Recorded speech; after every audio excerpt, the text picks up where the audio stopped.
Hi, and welcome everyone. It's amazing to see how the last day and a half have gone by so swiftly, but it's been amazingly inspirational and educational for me personally, and I'm sure for many of you who have been participating here. Believe it or not, we had over 2,500 global leaders around the world thinking about, discussing, talking about how to thrive on risk. And it's been an amazing day and a half of content, conversation, and hopefully some new relationships that we're going to benefit from all of us. So I'm Gunjan Sinha, the founder and chairman, and it's my utmost pleasure today to actually have a special guest with me on this closing note as we come to the end of the general session today. And with me today is James Gilmore, and I'll call him Jim. Can you move to the next slide here? So Jim is one of those special political figures who has done so much to serve our country here in the United States. Currently and recently, he's served as the President Donald Trump's U.S. ambassador to OSCE in Vienna. And OSCE stands for Organization for Security and Cooperation in Europe. And he has done an amazing job there. He was also a true American politician, having helped build and manage and lead the state of Virginia as the 68th governor of Virginia from 1998 to 2002. He led extensive work in economic development, including the trade missions across the world. Amazing accomplishments during that era. And from 1999 to 2003, he chaired the Congressional Advisory Panel to assess domestic capabilities for terrorism, especially around the weapons of mass destruction, which was actually called the Gilmore Commission. And one other fact about Jim is that he was also the candidate for the Republican nomination for US President both in 2008 and 2016. So we have indeed a special guest whose perspectives are going to be really important as we close the GRC Summit 2021 today, the general sessions of that. So can we have James come on the panel here? Wonderful. Hi, James. How are you Hello, doing? Gunjan. Thank you for the chance to be here. Yes, and real honor to have you be with me here, and especially talking about such an important topic. So couldn't thank you enough to join us. And as I said, we have large audiences across the globe, people who are in the business of risk professions of governance, risk, and compliance. A lot of business leaders, C-suite executives, as well as people from the government and regulators who are coming together here for this dialogue around GRC, governance, risk, and compliance. And I want to kick it off by really reflecting on the global state of risk. Because there could be no better person than yourself to give us a view on how do you think where we stand today in the state of risk around the world, especially as you look at this new era of cyber crimes, geopolitical tensions, and all the emerging threats that's in front of us. So I'm going to use that as a way for you to just share your thoughts. So please go ahead, Jim. Well, good. Gunjan, thank you very much for the chance to address this GRC summit. It's a good opportunity for me to be able to speak to your leadership that are on the call. Just a couple of things. First of all, it was my honor to be the United States ambassador to OSCE, and it gave me a real insight about the stability of things, particularly across Europe and Asia, and even across the transatlantic. Also, I've had the opportunity to serve on a number of corporate boards. I've been on at least 10 corporate boards. I'm not on them now, but I have been for quite a time. And I've had the opportunity to see how corporate boards strategically try to assess risk and then to address risk and how they do that on behalf of their companies and their shareholders. And then from time to time, I may refer to the Gilmore Commission, the Congressional Advisory Panel that took place between 1999 and 2003. And that was a congressional panel for the purpose of trying to assess the risk of terrorism and what might happen across the world.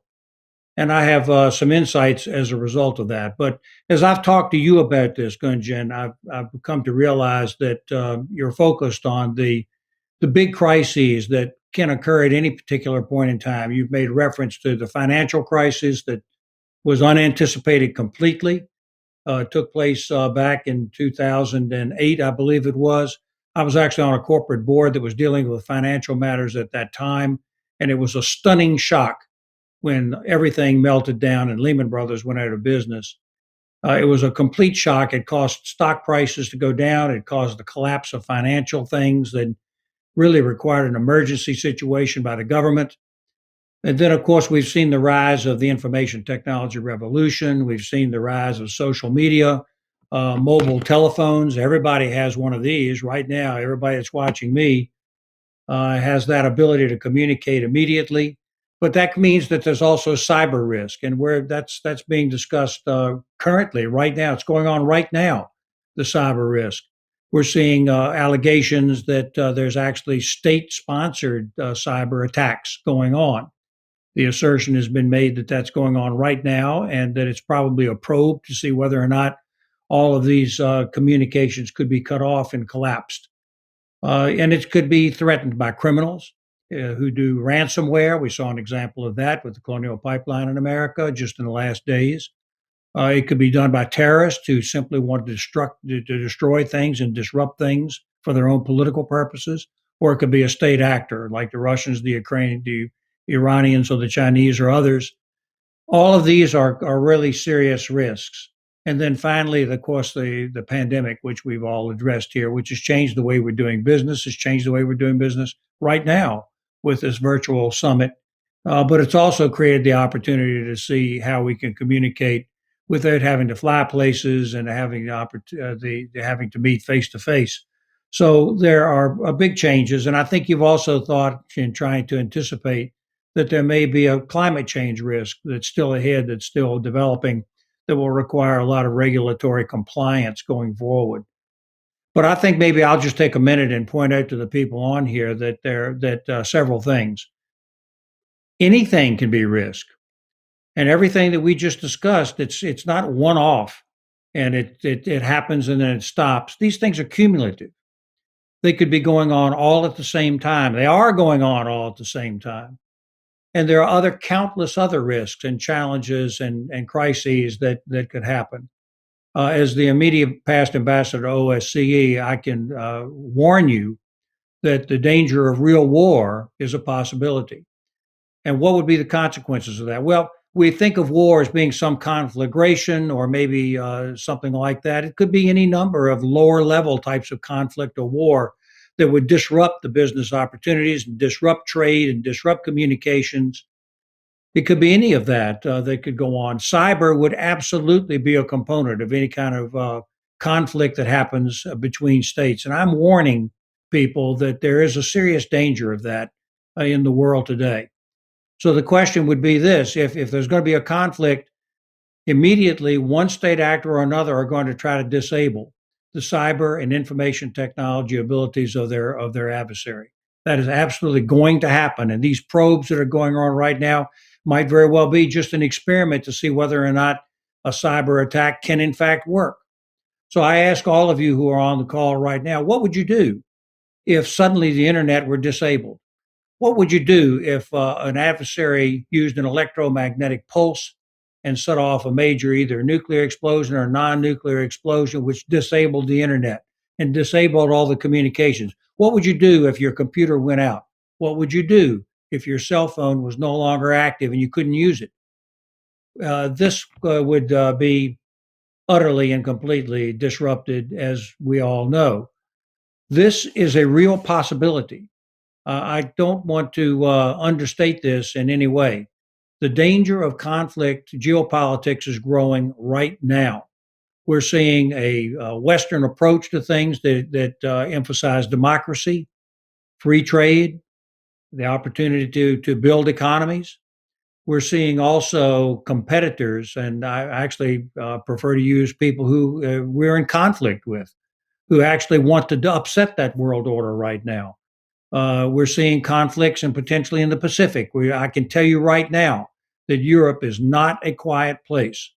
We just finished, or haven't even yet finished, a conflict, a real shooting war between Azerbaijan and Armenia with Turkish involvement. Now the Russians are involved with that. The Russians have in fact invaded Ukraine and are there right now through proxies. also Georgia, also Moldova. The conflicts that are going on in Belarus are very significant right now and are causing a disruption not only of air travel, but economic sanctions as well. Danger and risk is rising in the world today, not going down. So I'm going to stop by saying what I think is the main emphasis. All of us who have dealt with boards and have been in C suites and have dealt with boards of directors, we're used to dealing with risk and the concerns that we have with trying to anticipate risk, but we think of it often as defensive. Well, what kind of insurance can we do against this? How can we prevent a loss? What can we do to minimize the damage if something really significant happens that causes damage to our businesses? But what Gunjan and Metric Stream and through this summit are trying to emphasize is really something relatively new, and that is not just being defensive, but being proactive, being assertive. What can you do to thrive on that risk? What can you do to actually improve your situation? And it means this.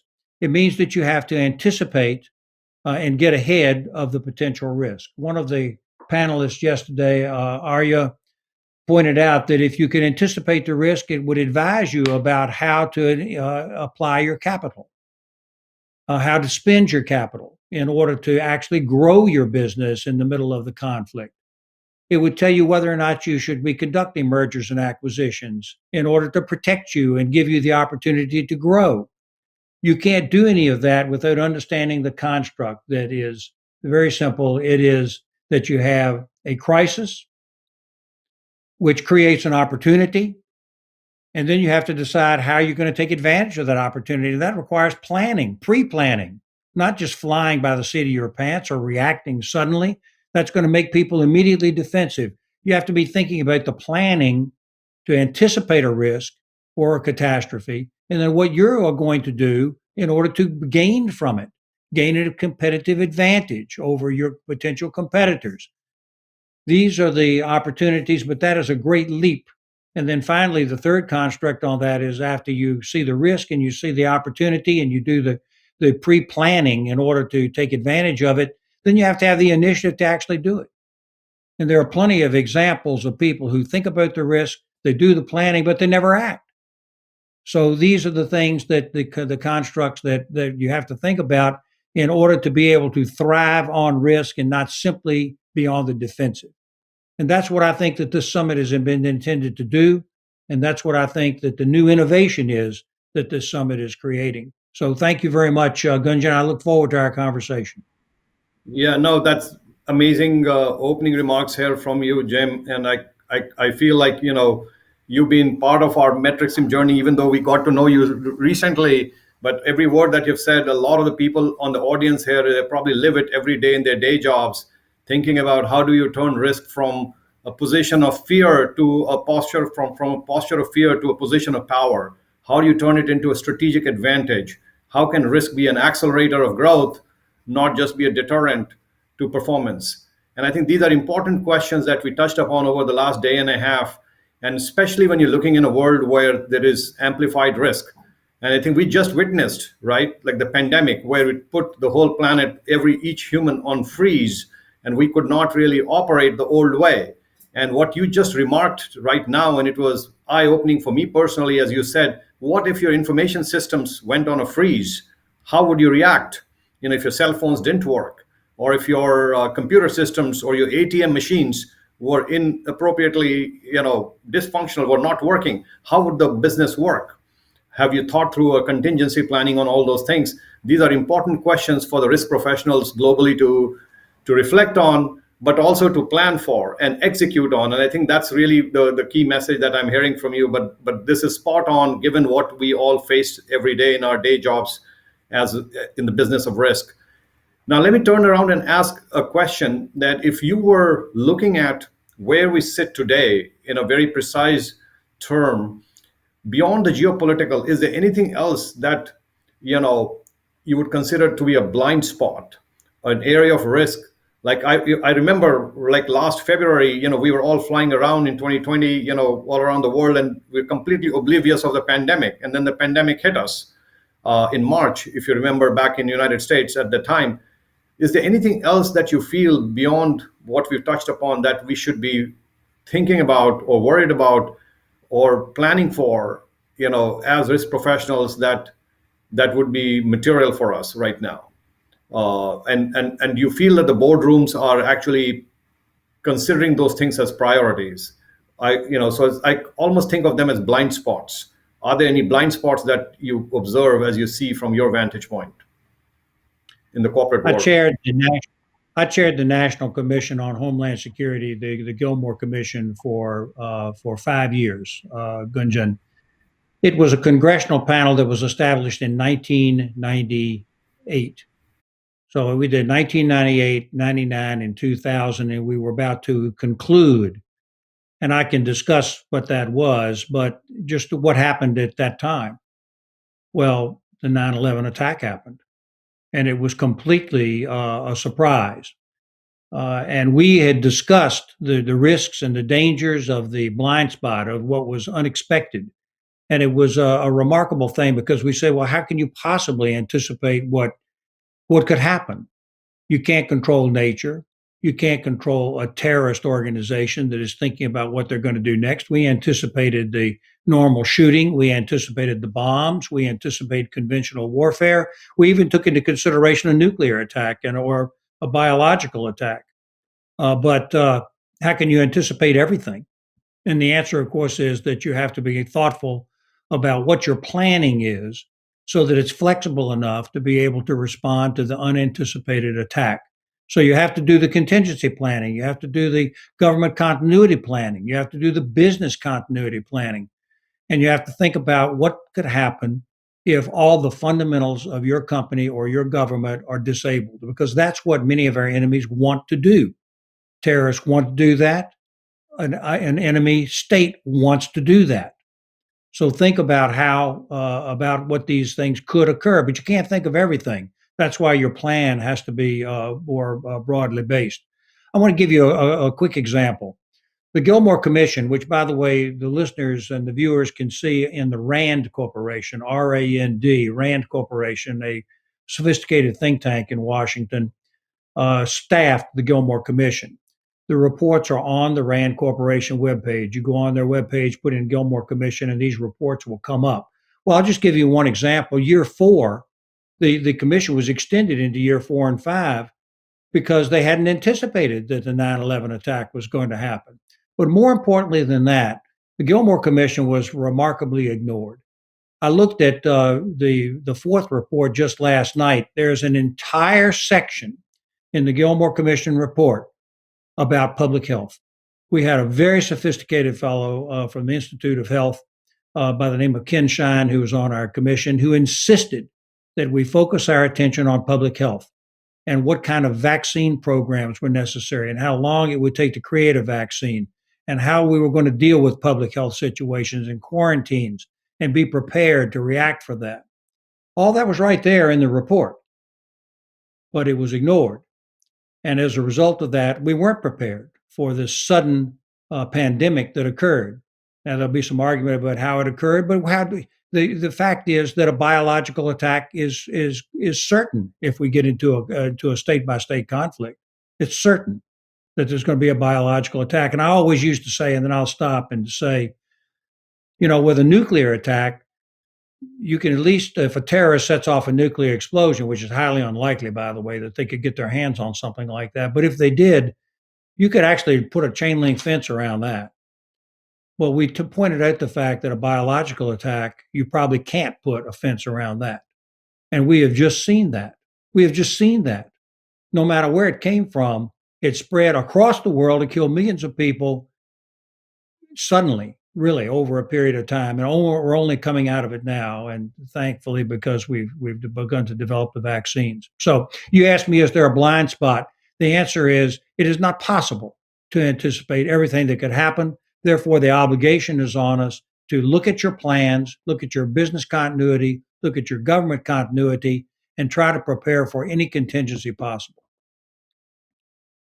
And Jim, that's an amazing insight. When you think about the concept of business continuity and how you build resilience and then turn that resilience not just there, but you move forward and you really start to think about how you turn resilience and risk into a real strategic advantage and turn it into a thrive on risk. That is exactly the way the world has to operate, and unfortunately we have to be prepared for the unknown unknowns, and that's the way the planning has to work. Let me turn the conversation a little bit differently as you think through now the role of the business and the government together, right?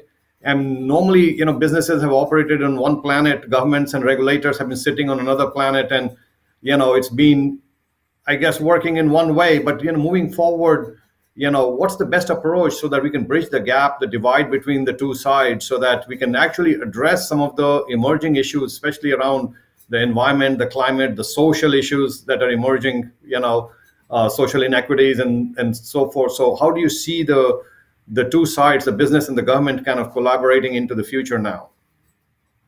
Well, to your point, Gunjan, uh, corporations and boards of directors have got to expand their thinking about this kind of risk, and not just think of it as an insurance issue or even just having a vice president for risk management.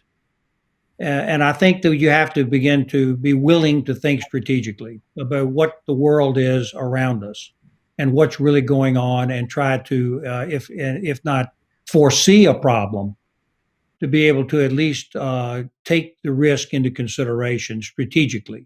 What's going on in the world? What are the dangers, particularly with respect to your company or to a government? What are your problems? What could be your greatest threat? And then try to assess that. But I want to address what I believe is the great innovation of this GRC summit, this particular summit, and what was insightful to me when I began to think about it and study it, and that is moving from the defensive to the seeking of an opportunity. I think that I hadn't thought about that really until you brought it up and your organization brought it up, that it can in fact be turned to your advantage. So if you try to anticipate what a problem might be, then the second question has to be asked, which or should be asked, which is, okay, what if these problems do occur? What then will I do to take a competitive advantage? What changes can I make today, or that put into place the planning today, which will give me an advantage?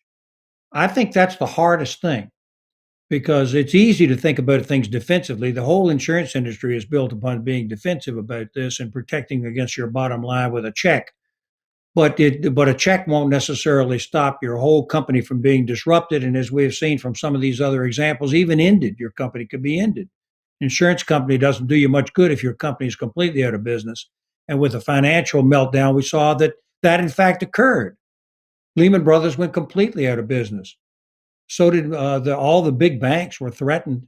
You ended up having to have a big government bailout, which thank you very much, Mr. Taxpayer. But that is the twist, that is the innovation of this conference that I think has to be considered, which is how do you stop thinking defensively and start trying to anticipate what you can do to put your company in an advantage so that you can thrive on the risk as opposed to being hurt by it and trying to be defensive against it. Now, Jim, this is a perfect kind of launch point as you just described, because this has been our vision. Bruce Dahlgren, who's the CEO, and myself, and the leadership team of Metrics team, alongside with all of our customers and partners and participants, we think about these things, and really it's a collective vision of the industry that we are shaping here when we talk about thrive and risk. And your endorsement and your thoughts on this topic is extremely relevant for us, and it validates that we are marching along the right direction. So really appreciate your comments here. I'm going to jump and share a few slides before I have you come back at the very end. But I want to talk about the journey of our customers, and I think you touched up, and we discussed some of these things uh, throughout the last day and a half. Let me just make sure that the slides are moving the right way here. Yes. So this is the journey that probably got discussed over the last day and a half on a number of panels, number of sessions. You would have heard from many of our leadership team members, alongside with a lot of the customer discussions and the panels that have happened. But the whole concept of saying the phase one of a customer journey is around how you manage risk. This is where you are focused much more on protecting your business, meeting the what I would call the minimal regulatory requirements, and it kind of breaks down the silos and it really gives you visibility across the enterprise. That's your meets min. But then quickly, organizations have to move to the next level on when they have to start to think about how you truly embrace risk, where you're deploying technologies like AI and machine learning and advanced analytics to be able to gain some insight, and you can make risk aware business decisions in real time, not after the fact, when we are actually engaging the frontline employees, not just risk professionals, into the risk equation. So that becomes an important element of this phase of what I call embrace risk. And there was a lot of discussion on this topic as well. And ultimately, as you heard from Jim earlier, right now, and through all the sessions before, you get to the third phase, which is really the thrive on risk, which is the ultimate phase where you start to really reflect on how risk turns into a strategic advantage, how it turns into not just a risk, but it also becomes the source of rewards, where it starts to give you competitive and comparative advantage against your competitors, because you are able to navigate ahead of time. You can put plans in place and learn how to navigate against current and impending risks. And we know risks are galore all across, whether it's geopolitical, cybersecurity, whether it's IT, financial, operational, all of these, including environmental and social governance. All of these risks are multiplying exponentially. We touched upon the aspect that today we live in a world where there is multiplying opportunities because of social media, mobile cell phones, information technology, but it's also amplifying and multiplying exponentially the risks that we feel and see everywhere. So in this phase of thrive on risk, you genuinely create a DNA which is very, very deep within the organization. There's a tone from the top, from the CEO down, but there's also a deep down DNA of the company which learns how to thrive on risk and turns risk into a competitive advantage. So this kind of summarizes the three phases, which I just want to make sure all of you take it away as the various kind of the evolution of the journey of the GRC as we look forward.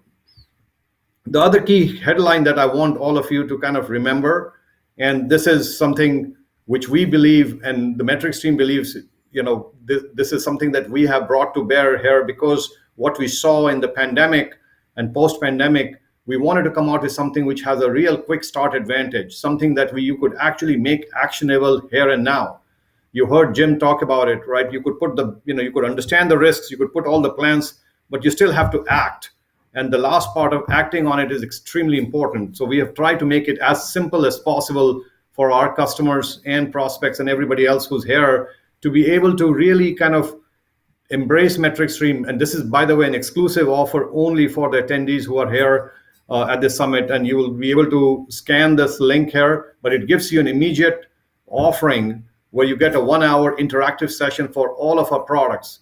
And trust me, our products have the entire range from regulatory compliance to risk management to IT and cyber risk, whether you're looking at internal audit or frontline engagement or third-party risk. All of these pieces are available for that 1-hour session, and you want to instantly be part of this 20% discount that you want to be able to get for participating and spending the last day and a half on this GRC summit. So I'll urge you to act on it. And even if at the end of the day you spend that hour, you learn more about what is the right answer, it will still be worth it. So please take us up on this exclusive offer on the Quick Start program that we have here. And with that, let me just kind of highlight, the final words of how we look at this summit. In closing, I call it, the whole summit was framed around this thrive on risk concept. We are living in an unprecedented time. You heard that loud and clear from Jim right now on how volatile this world is. Sitting in boardrooms or in executive offices or as in the corporate world, we sometimes don't see all the pieces, but the risks and threats are impending and here and now, and they are like these tides that no one can stop. And this is just the way these tides go. But our job as risk professionals is to figure out how we plan for it and how we act on it. And I'll say in a nutshell that I feel very proud as the founder and the chairman of MetricStream that we have over the last almost 20 years done the innovation. We have become a global market leader of integrated risk management and GRC solutions that empower organizations to truly thrive on risk by accelerating their growth via risk aware decisions. I have to tell a little story. I got the inspiration of this company on 9/11, and going back to what Jim was talking about, or his Gilmore Commission report. It comes back full circle to me that 9/11 was an event that happened almost 20 years back, and when you sit here today, we have come a long way. Metric Stream helps you plan for the unknown. It helps you plan for risk and turn risk into an advantage. And we have come a long way in the last 2 decades, and we have a long way to go from here to continue to innovate and build upon our foundations. So when I think about where we are overall, I want to basically really believe that we have a long journey ahead to continue to be the innovation leader, the technology leader. We want to bring governance, risk compliance across the extended enterprise to enable resilience and digital transformation. We want to stand with our customers, through all of the challenges so that they can achieve the resilience. We want to stand by our partners so that they can achieve success in the risk journey that they are taking for their clients. So there's a ton of work ahead of us, and I feel very good about that. As a company, we are also now embracing on the new horizons of the emergence of environmental and social governance, ESG, which is now becoming part and parcel of GRC, or integrated risk management. So a lot of stuff ahead of us coming. So with that, I want to thank firstly Jim. I genuinely want to thank you today to be part of this closing session. There couldn't be a better person for you to be here to with me on the stage here to really kind of hone in the message of thrive on risk. If Bruce were here with me on the dialogue, he would be thanking you as well. I feel our mission is a very noble one, and we expect that over the next few years we're going to come true to our promise to help the world thrive on risk. I want to thank all the speakers, sponsors, and the attendees who have attended. Believe it or not, over 2,500 global leaders from various countries around the world have been talking about, discussing, collaborating on this topic of thrive on risk. And that's music to my ears, because this was the vision that got Metric Stream going 20 years back. And that day I was in the tallest tower in Tokyo when the planes hit in New York. And we were all ushered down in Tokyo because there were threats of attack. And that is when I got the vision of Metric Stream. And sitting today, I feel we have come a long way. There's a lot of interesting topics, by the way, we have covered over the last day and a half in the general sessions. So while I'm formally closing the general sessions, you're going to see a lot of peer-to-peer roundtables still to happen later today and tomorrow. Those are what we call MSIGs, Metric Stream Special Interest Groups. And I would urge you to participate on those, because a lot of best practices, a lot of action plans and tactics are going to get discussed there. So that would be a great place to learn from. And I feel as an industry, we have come a long way. And with the merger of now ESG coming into GRC, we have a long way to go ahead of us. So with that, I want to thank everybody. And Jim, one final time, thank you for you to be here. And if you had one closing remark, and then we'll call this session to a formal close. Jim, over to you. Well, Gunjan, thank you very much for the opportunity to speak to the people who are participating in the summit. I think that it's been very valuable to me to think about these issues. But what can I do to sum up? Well, number one, the absolute message of this conference that's valuable is not just thinking about risk or the defense, but thinking about it as how you can utilize your company's opportunities to really do something positive and to do something proactive about the danger of risk. That is the great leap of this summit. It's not that easy to do. And I would say that I believe that it's the duty of corporate boards and CEOs to do this. You have to think about your company or your government and what is the danger that a major challenge will affect your organization. What is it? You have a duty to think about that strategically, and then to think, well, now how can I, if that happens, how am I going to actually get a competitive advantage? How am I going to actually succeed? How am I going to make my company more profitable? How am I going to make my government more effective? How am I going to do that?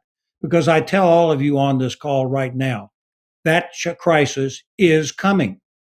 Now, I hope that it's not a major military conflict of some kind, but there's going to be a big crisis that you're going to have to address. Now's the time to think about it. What M&A can you do? What can you acquire? What assets can you apply? What kind of planning can you do? Because without contingency planning and continuity planning, you'll not be prepared to deal with the issue. You'll not be enabled to do it. So think about it in three pieces. One, the risk. Number two, the opportunity that it creates, which is enabled by planning today. And then finally, the courage and the fortitude to go forward and implement, which isn't always automatic. If you do those things, then I think that we all learn from the benefit of a summit like this, and we all can benefit the people for whom we have responsibility. Thank you very much, Gunjan. Thank you, Jim. And you appealed to my entrepreneurial side. I believe in action. I love the way you put the action back on all of us, to all the 2,500 people who have been participating here. We will move into the mode of action and, of course, planning and action as you think about risk. So thank you all. And with that, we're going to close the general session today. Thank you.